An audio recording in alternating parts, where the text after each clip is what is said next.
ఈ ఉదయమున నీవు ఎవ్వరినీ కలుసుకొనక ముందు ప్రభువును కలుసుకో. నీవు ఎవ్వరినీ చూడకముందు ప్రభువును చూడు. నీవు ఎవ్వరితో మాట్లాడకముందు ప్రభువుతో మాట్లాడు. నీవు దేనిని వెదకకముందు ఆయన రాజ్యమును, నీతిని వెదకు.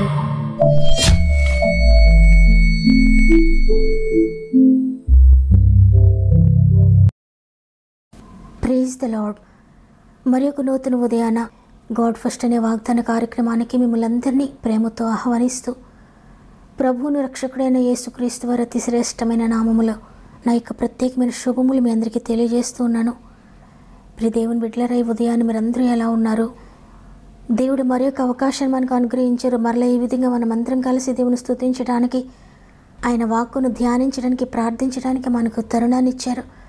అనేక మందికి లేని అవకాశాన్ని దేవుడు మనకు అనుగ్రహించినందుకు హృదయపూర్వకంగా దేవునికి కృతజ్ఞత చెల్లిస్తూ ఉన్నాను.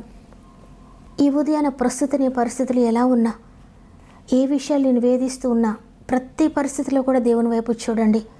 మీ హృదయంలో ఉన్న ప్రతి వేదనను ప్రభువుకు తెలియచేయండి. ఎందుకంటే ఆయన నమ్ముకున్న నిన్ను ఎప్పటికీ విడిచిపెట్టాడు. ఆయన తప్పక తన శాంతితో నింపుతాడు.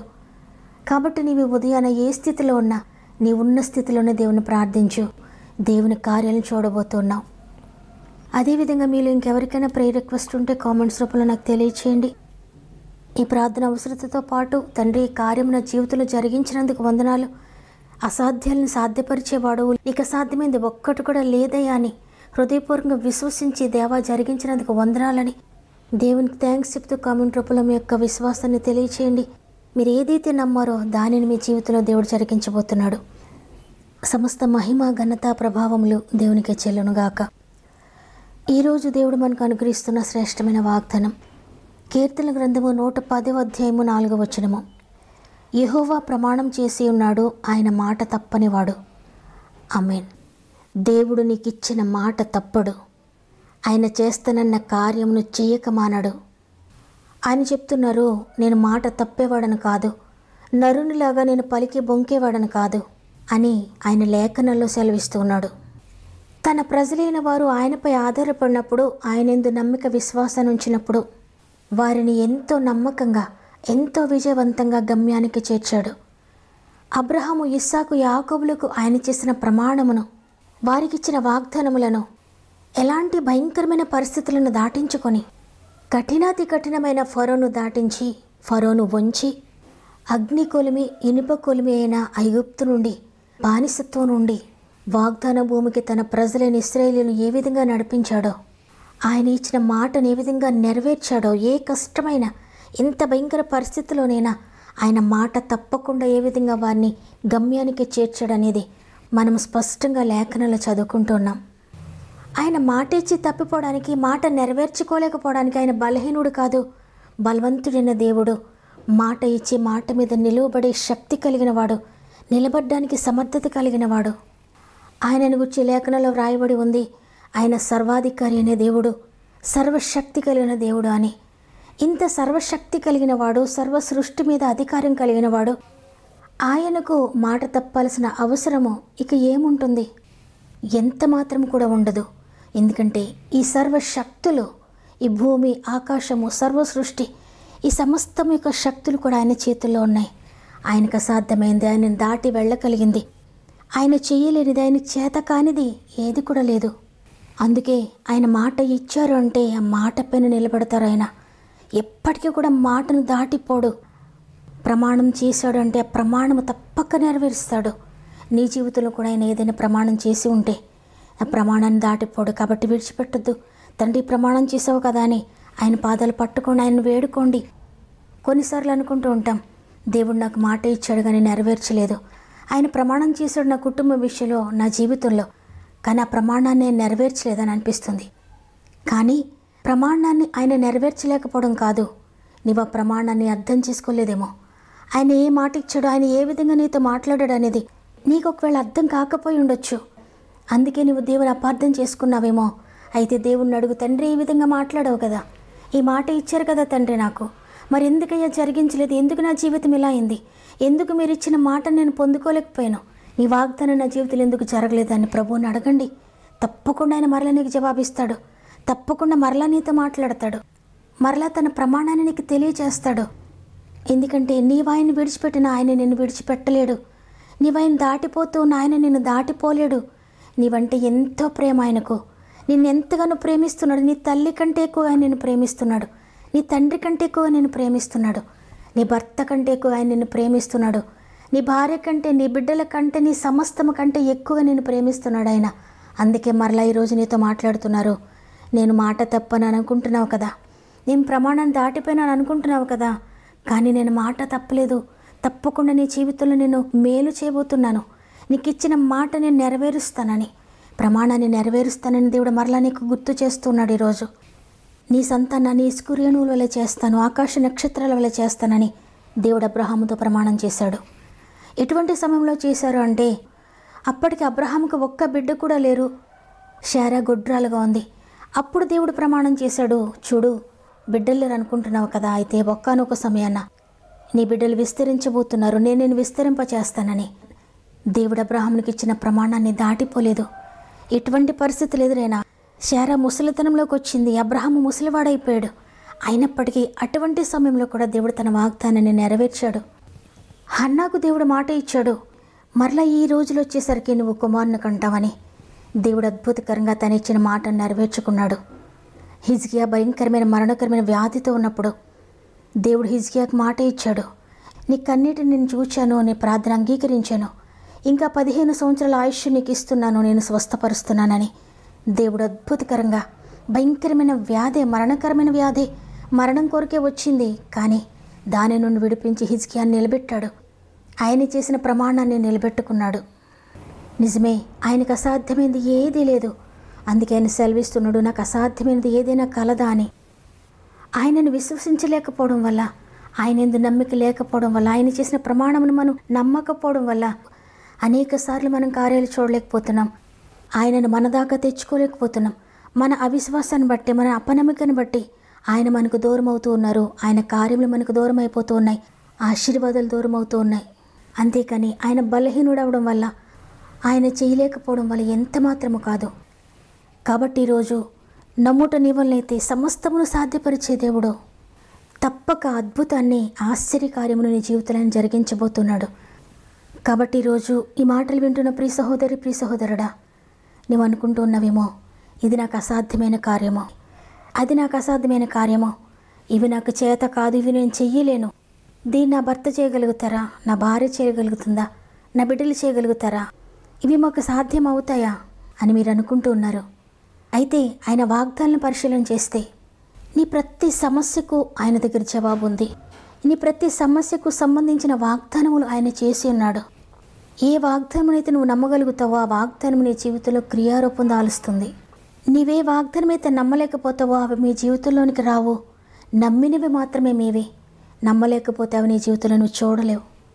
ఈరోజు దేవుడు ఇస్తున్న వాగ్దానము, నేను మాట తప్పని వాడను. ప్రతిరోజు నీ వాగ్దానం వింటున్నావు, వాక్యం చదువుతున్నావు, ప్రార్థన చేస్తున్నావు, మంచిదే. అయితే అక్కడితో అయిపోలేదు. నువ్వు విన్న వాగ్దానము, నువ్వు చదివిన వాగ్దానము సర్వశక్తి కలిగిన దేవుడని, నువ్వు వింటూ ఉన్న వాగ్దానములన్నీ ఆయన చెయ్యగలడు అని నువ్వు విశ్వసించాలి. నువ్వు హృదయ లోతుల్లోనికి చూస్తే ఆయన సర్వశక్తి కలిగిన దేవుడు, దీనిని చేయగలిగిన సమర్థత ఆయనకు ఉంది అని నువ్వు విశ్వసించగలగాలి. నీ నమ్మికే నీ ఆశీర్వాదము, నీ విశ్వాసమే నీ శరీరానికి స్వస్థత. అయితే ఈరోజు నీవు విశ్వసించలేకపోతున్నావా? సాతాను అనేక సార్లు నిన్ను నమ్మనీయడు, ఆయనపై ఆధారపడినీయడు. కాబట్టి ఈరోజు దేవా, నిన్ను నమ్మడానికి కూడా నాకు చేత కావడం లేదయ్యా, విశ్వసించడానికి కూడా నాకు శక్తి చాలడం లేదయ్యా. విశ్వాసమునకు కర్త, నడిపించేవాడా, నన్ను నీ చేతులకు అప్పగించుకుంటున్నాను. నమ్మడానికి నాకు శక్తిని అనుగ్రహించండి. నీవు నాకు సహాయం చేస్తే నేను నమ్మగలుగుతాను, నేను స్థిరుడుగా ఉంటాను, స్థిరమైన దానిగా ఉంటాను అని నీవు విజ్ఞాపన చేయగలిగితే దేవుడు నీ జీవితంలో అద్భుతం చేయబోతున్నాడు. అందరం కూడా ప్రార్థనలోకి వెళ్దాం. ఈరోజు మీరు ఏ పని కొరకు ఎక్కడికి వెళ్తూ ఉన్నా, ఉద్యోగానికి వెళ్ళేవారు, వ్యాపారాలకు వెళ్ళేవారు, చదువు కొరకు స్కూల్స్కు కాలేజెస్కు వెళ్ళేవారు, ఎగ్జామ్ కొరకు వెళ్ళేవారు, ఎవరైనా హాస్పిటల్లో ఉంటే హాస్పిటల్లో ఉన్నవారు, కోర్టు కేసు కొరకు వెళ్తున్నవారు, అనారోగ్యంతో ఉన్నవారు, సమస్యల్లో ఉన్నవారు, మానసిక వేదనలో ఉన్నవారు, ఇక ఏ పని ఏ పరిస్థితి మీకు ఎదుట ఉన్నా మీరందరూ కూడా ప్రార్థనలో ఏకీభవించండి. నేను మీ అందరి కొరకు విజ్ఞాపన ప్రార్థన చేయబోతున్నాను. నా ప్రార్థన ద్వారా కార్యం జరుగుతుంది, నా ప్రార్థనలో శక్తి ఉంది అన్న ఉద్దేశంలో మీరు ఉండొద్దు. మనందరం కూడా దేవునితో కలపబడదాం. దేవుని వైపు హృదయపూర్వకంగా చూద్దాం. మన కన్నులు దేవుని వైపు ఎత్తుదాం. విజ్ఞాపనకర్తగా నేను కూడా మీ పక్షంగా ప్రార్థన చేయబోతున్నాను. మీరు ఒకవేళ ఏదైనా పనిలో ఉన్నా సాధ్యమైనంత మట్టుకు దేవుని వైపు చూడండి, ప్రార్థనలో ఏకీభవించండి. Thank you Jesus. Hallelujah, hallelujah, hallelujah. స్తుతులకు పాత్రుడా నీకు వందనాలు, వందనాలు, స్తుతులు, స్తోత్రాలు తండ్రి. మరి ఒక దినాన్ని మాకు అనుగ్రహించి ఈరోజు నేను స్తుతించే గొప్ప తరుణాన్ని, అనేక మందికి లేని గొప్ప భాగ్యాన్ని మాకు ఇచ్చావు. నీ సన్నిధిని మాతో ఉంచారు, మీరు మాతో ఉన్నారు. నీకు వందనాలు చెల్లించుకుంటున్నానయ్యా. ఇదిగో తండ్రి, ఎంతమంది ప్రార్థనలో ఏకీభవిస్తున్నారో వారందరినీ కూడా జ్ఞాపకం చేసుకోండి తండ్రి. ఎక్కడ 2-3 నా నామమున కూడి ఉంటారు అక్కడ నేను ఉంటానని వాగ్దానం చేశారు. మా మధ్యలో ఉన్నందుకు వందనాలు. మా మధ్యకు మీరు దిగి వచ్చినందుకు వందనాలు. పరిశుద్ధాత్ముడా, ఎంతమంది ఆశతో ఉన్నారో, నీ కొరకు ఎంతమంది ఆశతో ఎదురు చూస్తున్నారో దేవా, మీరు నాకు కావాలి, నాలోనికి రండి. నీ సన్నిధి నాకు కావాలయ్యా. నీలో సంతోషం నేను పొందుకోవాలయ్యా. నీవు నేను కలిసి జీవించాలయ్యా. నేను ఒంటరిగా జీవించలేకపోతున్నానని ఎంతమంది ఈరోజు నీ కొరకు ఎదురు చూస్తున్నారో, ఎంతమంది ఈరోజు నిన్ను ఆశ్రయిస్తున్నారో, మాట తప్పని దేవుని చేతులకు అప్పగిస్తున్నాను.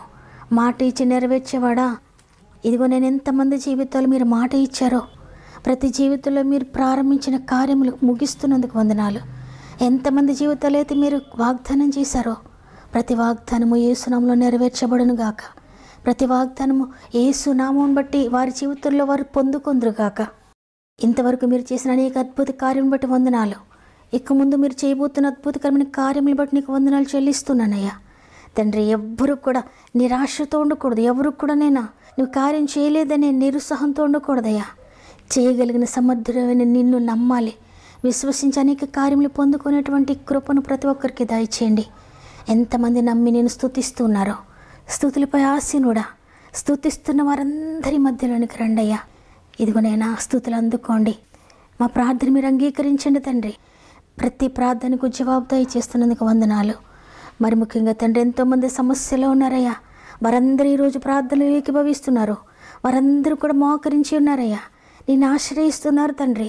ఎవరు ఏ బాధలో ఉండి మోకరించారో నీకు తెలుసయ్యా. ఎవరు ఏ కన్నీటితో ప్రార్థిస్తున్నారో నీకు తెలుసయ్యా. వారంతరంగాన్ని చూచే దేవుడవు నాయనా. ఎవరు గ్రహించలేని విషయాలు కూడా మీరు గ్రహించే దేవుడవు. ఎవరు గ్రహించలేని బాధను కూడా మీరు గ్రహిస్తూ ఉన్నారు నాయనా.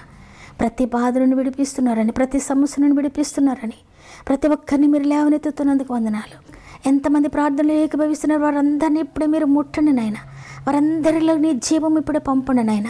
వారందరిలోనికి నీ శక్తి ఇప్పుడే పంపించండి నాయన. వారందరినీ ఇప్పుడే మీరు ముట్టండి నాయన. ఇదిగో నీ స్వస్థత శక్తిని ప్రతి ఒక్కరిలో నింపుతున్నందుకు, ప్రతి ఒక్కరిని మీరు స్వస్థపరుస్తున్నందుకు, ప్రతి ఒక్కరిని జీవముతో నింపి లేవనెత్తుతున్నందుకు వందనాలు. సమస్యలన్నీ నీకు తెలిసినైనా నేను చెప్పకపోయినా నువ్వు చూస్తున్నావయ్యా. చూచుచున్న దేవా, ప్రతి ఒక్కరిని చూస్తున్నావు, ప్రతి కామెంట్ను చూస్తున్నావు, ప్రతి మనసును చూస్తున్నావు. ఎంతమంది దేవా జరిగించినందుకు వందనాలని స్తుతిస్తున్నారు తండ్రి. ఈ కార్యం నీవు తప్ప ఎవ్వరూ చేయలేరు, మీరు చేసినందుకు వందనాలని నేను ఘనపరుస్తూ మోకరించి ప్రార్థిస్తున్నారు. వారందరి జీవితాలు మీరు ఆమెనన్నందుకు నీకే కృతజ్ఞతాస్తుతులు చెల్లిస్తూ, మా ఆత్మీయ కుటుంబం అంతటిని గాయపడిన చేతులకు అప్పగిస్తూ, ఇదే నువ్వు ప్రారంభిస్తూ ఉండగా వారు ఈరోజు ఎక్కడికి వెళ్తున్నారో వారి ప్రతి పనిని మీరు ఆశీర్వదించి, ప్రతి విషయంలో కూడా మీరు తోడుగా ఉండి వారి పనులన్నిటిని మీరు జరిగిస్తున్నందుకు వందనాలు చెల్లిస్తూ, యేసయ్య పరిశుద్ధమైన నామములు అడిగి వేడుకొంచున్నాను తండ్రి, ఆమెన్. ఈరోజు వాగ్దానాన్ని విన్న ప్రియ చెల్లి, ప్రియ తమ్ముడు, దేవుడు తానిచ్చిన మాటను నీకు నెరవేరుస్తానని ఈరోజు వాగ్దానం చేశారు. కాబట్టి దేవుడిని జీవితంలో ఇచ్చిన మాటను గట్టిగా పట్టుకో. ప్రార్థనలో పోరాడు, విజయం నీదే. నమ్మిన వారందరూ దేవునికి కృతజ్ఞతాస్తుతులు చెల్లిస్తూ కామెంట్ చేయండి. మీకు అనుకూలమైతే తప్పక లైక్ చేయండి, మీకు తెలిసిన వారికి షేర్ చేయండి. దేవుని చిత్తమైతే తిరిగి రేపు అందరం కలిసి ఆయనను స్తుతిందాం. అంతవరకు ప్రభు మీకు మీ కుటుంబాలకు తోడు ఎండు నడిపించును గాక. God bless you.